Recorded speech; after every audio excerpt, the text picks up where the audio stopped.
What hip mobility exercises could you do to get rid of the discomfort of tight hips, improve your physical performance, whether that is playing a sport or simply walking around, and gain more freedom and confidence in your everyday movements? Well, today I have a 12-minute hip flexibility routine that requires no gym and no equipment. It's going to help you accomplish just that. I'm Laura. I am a yoga teacher, and I help people build and advance their yoga practices. A lot of people think of yoga as something that is for stretching, for relaxing, and it absolutely is wonderful for those things. But yoga is so great at helping us build strength and mobility that we can carry into every area of our life. It also helps us become more aware of our bodies and of our breath. And because of those things, it can help us to regulate the nervous system and reduce our anxiety. So I put together this yoga-based hip mobility routine for you. I want you to try it every day for 14 days, and you're absolutely going to see results. So let's jump to the studio and get started. Let's start by standing in the middle of your mat.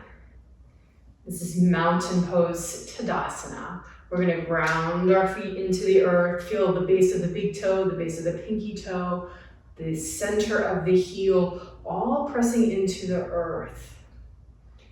From here, you're going to spin the heels towards each other without actually moving the heels.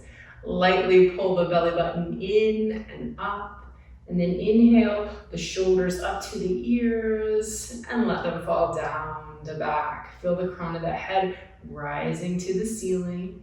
And just take a moment here to close the eyes or lower the gaze and find the breath.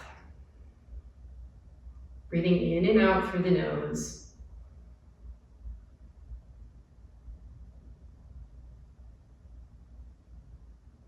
Feeling sensation in the body and the beating of the heart.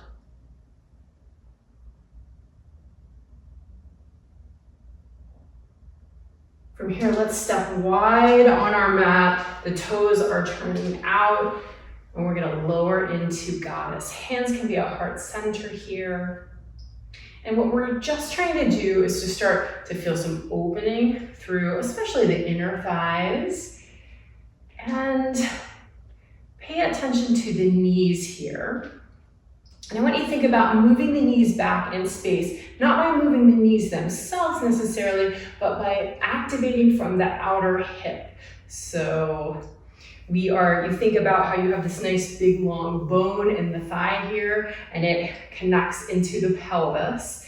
Well, that's what's going to move that knee back, right? And so thinking about rotating that open, as if I were to come into your home and put my hands behind your knees and you're going to press back against them. So holding that action of the knees pressing backward in space. And maybe you can drop the pelvis an inch or two. Or maybe this is feeling like a lot and you want to come up a little bit. Totally your choice, but see if you could work at the edge of a place where it feels easy and has a lot of effort. Like, where is that edge for you? We call that Asana. And every asana, every position has a mix of ease and effort to it. Now we're going to spin these right toes forward. Bring the left foot to about a 90-degree angle. We're in Warrior II, Virabhadrasana II. We're going to find that same action on the front leg. So we're bending into the front leg. We're also moving the knee backwards from me in space by engaging at the outer hip.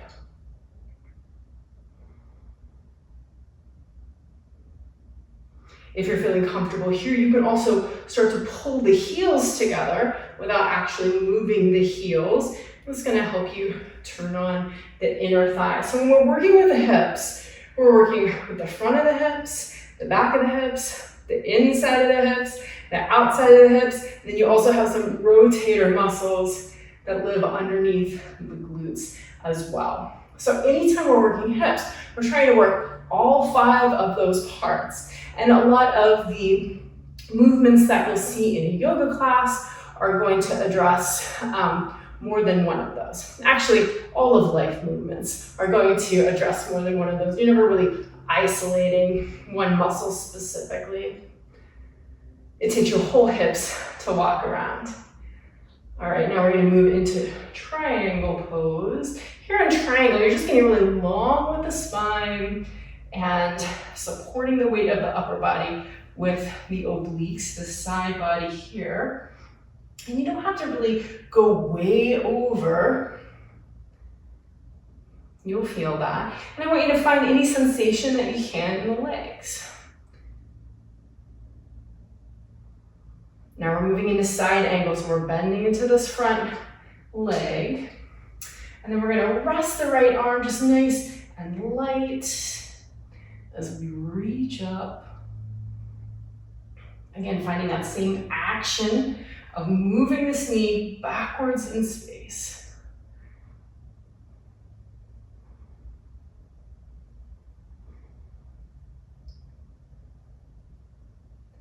Good, this style of yoga would be more hatha based, less of a flow. So depending on what your experience has been, you might be familiar with this. We're going to turn to face forward and find ourselves in Crescent Lunge. We're just here for a moment. We're going to put all the weight onto the right leg and then step forward, bringing our left knee up. You're going to have hands at heart center. So we are still working this right hip because we use the right outer hip for balance. As you can see, shifting your gaze can challenge your balance. But now we're going to also be doing some work with the left hip flexor.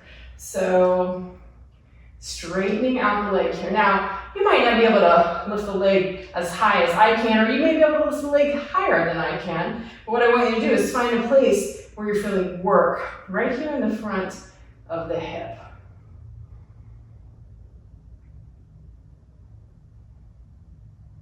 Great, from here, we're going to bend that leg. We're going to move this knee backwards in space as we tug the heel in towards the glute.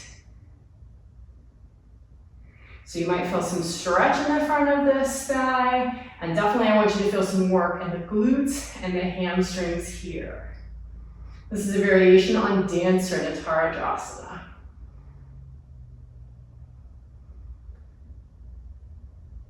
Now let's keep that left foot floating, and we're going to move back and forth between Warrior 3 and this one-legged Tadasana. You can have your arms to your sides. And if you're a little wobbly, that's okay. That means you're working your balance. A lot of our balance comes from our outer hip, because those muscles, even though they move the legs apart from each other, they also stabilize the pelvis. So when we are balancing, we are working those guys. And let's make this the last one. And let's come back out to our goddess pose. Just for a moment, see if you notice a difference in how this right hip feels versus how the left hip is feeling. Maybe you want to sink a little bit deeper. You can move from side to side. This can be a nice dynamic pose. We don't want to get in a place where we feel stuck. Yoga, life, all about movement. That's why we're working on hip mobility, right? Now we're going to do everything that we just did to the right side to the left side. So we're going to come into our Warrior 2, Virabhadrasana II. Same principles here. We're bending into this left leg. The toes are pointing ahead towards the top of my mat, and then my right toes are at a 90-degree angle, at a 45-degree angle, whatever feels most comfortable in your body. And then you're going to take this knee, move it over the ankle by activating at the outer thigh. So think about moving this big femur, this thigh muscle, backwards in that hip socket. Pulling the heels together and making sure the belly is nice and firm here. All right, now let's move into our triangle. Again, we're moving the entire spine, and we don't have to go very low. We want to keep the spine nice and long, and work to hold up the torso with the obliques, and just feel for sensation in the legs. I feel this in my inner thigh, a little bit in my outer hip here. You might feel it in a completely different place. As part of what our yoga practice is designed to do is to help us notice what's happening with our body so that we are more in touch, more in tune with our body. Now moving into side angle pose, we're just bending into that left leg, reaching over, keeping the belly firm, pulling this knee backwards. Really working to engage the hips here. We're not just hanging out in this position, we're actively engaging through the hips. Keeping everything firm, foundational, sending lots of energy through the lower half of the body. We're gonna turn really briefly into our crescent lunge and then come forward. Maybe you wanna take a few hops, but eventually landing here with this right knee up. And then noticing, straightening the leg. How high can you keep the leg? Again, it can be as low as you need it to be, just as long as you feel some work here in the front of that thigh.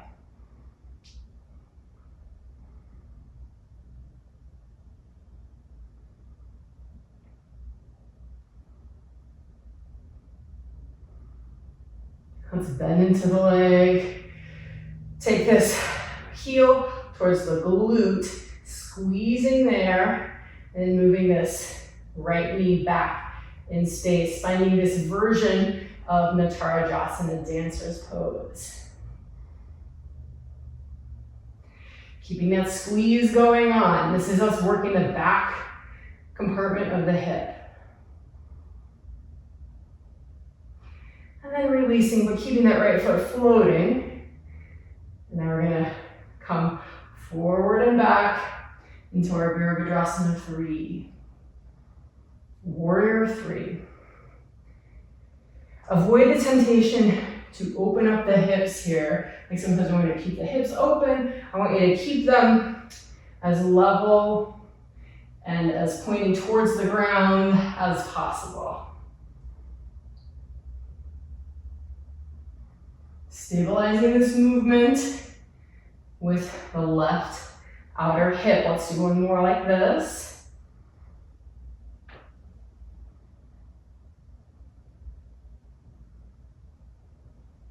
All right, well done. Thanks for trying out this hip mobility sequence. And after 14 days, I would love for you to let me know what specific changes you are seeing in your hips. And of course, follow me for more strength and mobility movements that will also help regulate your nervous system. See you next time.